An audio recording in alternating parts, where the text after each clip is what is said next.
Sr. Presidente, queria cumprimentar o Sr. Bastonário e os restantes representantes da Ordem. Nós já tivemos uma reunião onde debatemos vários destes pontos lá no grupo parlamentar do PCP, portanto eu serei muito breve, só para voltar a assinalar na coincidência das nossas preocupações com muitas das que aqui trazem, desde logo em relação à questão da rede de farmácias de oficina, farmácias comunitárias, porque trata-se de uma situação que põe em perigo um serviço público fundamental e que deve continuar a existir e que está a transformar-se cada vez mais nós vemos avançar uma linha de concentração da propriedade das farmácias. Isso será muito negativo, não é para os farmacêuticos, para isso que hoje têm as farmácias, isso também, mas para a população e para o Serviço Nacional de Saúde.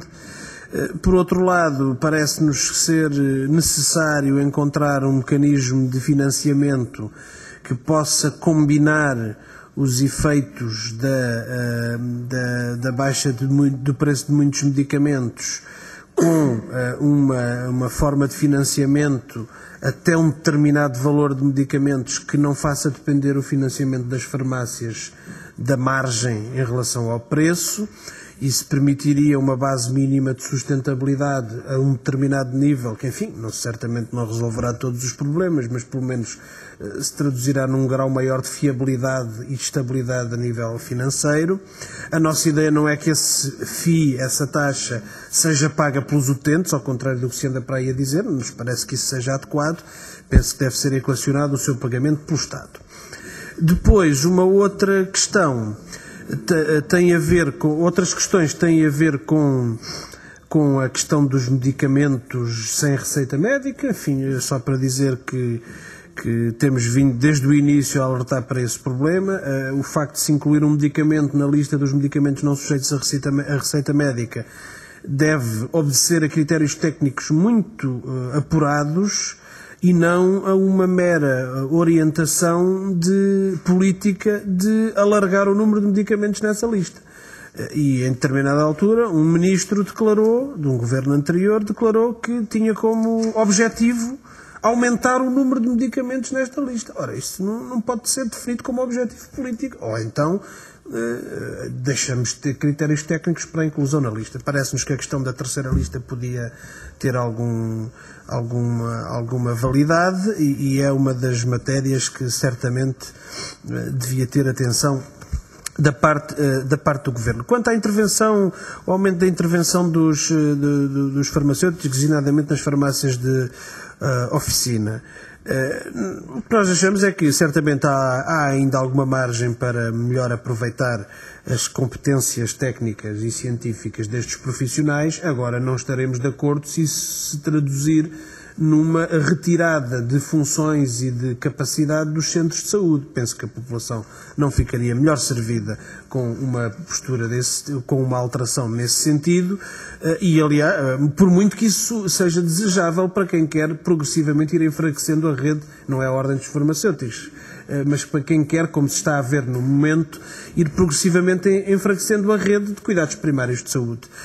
Portanto, pensamos que há aí uma linha que não deve ser atravessada, enfim, embora seja naturalmente aceitável que se possa olhar para aquilo que são as competências técnicas e científicas dos farmacêuticos e ver como é que elas podem ser postas melhor ao serviço dos utentes e do seguimento das doenças crónicas, por exemplo, e de uma série de outras matérias em que, porventura, há aí sinergias que estão por aproveitar e que podem ser aproveitadas como vantagem para todas as partes.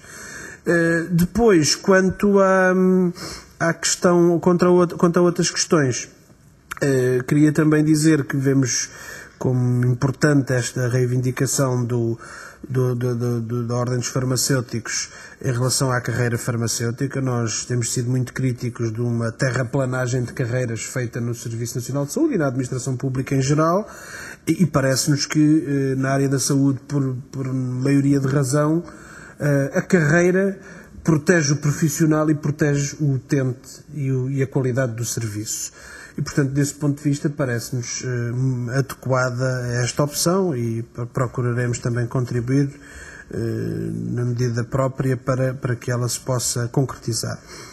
Depois, enfim, quanto a outras questões, eu já não ouvi a intervenção desde o início, mas procurando situar-me naquilo que também conversámos no encontro que tivemos no grupo parlamentar do PCP, parece-nos também que em relação à questão das análises clínicas, o problema que nós hoje temos é que passamos de uma situação em que havia um regime convencionado, disseminado e, enfim, que tinha como principal mais-valia a proximidade, para um regime que, com base num princípio que é correto, do aproveitamento da capacidade instalada do Serviço Nacional de Saúde, concentrou essa prestação de cuidados em grandes prestadores, centralizados nas grandes cidades, portanto, deitando fora a proximidade, que era a mais-valia principal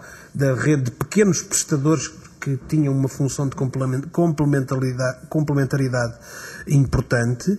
E, portanto, agora, nem temos a capacidade instalada verdadeiramente aproveitada, temos depois outros sítios onde o forçar dessa ida para os hospitais públicos se traduziu em atrasos muito grandes na capacidade de resposta e às vezes são situações que as pessoas não podem esperar, de seguimento de doenças graves ou de situações que precisam ter os exames feitos num período concreto. E, ao mesmo tempo, concentrou-se em grandes unidades uma grossíssima fatia de prestação de cuidados, o que também não é bom nem para o Serviço Nacional de Saúde, nem sequer para a concorrência. Portanto, em vez de termos o melhor dos dois mundos, passamos a ter o pior dos dois mundos. E isso precisa, naturalmente, de uma revisão. Muito obrigado.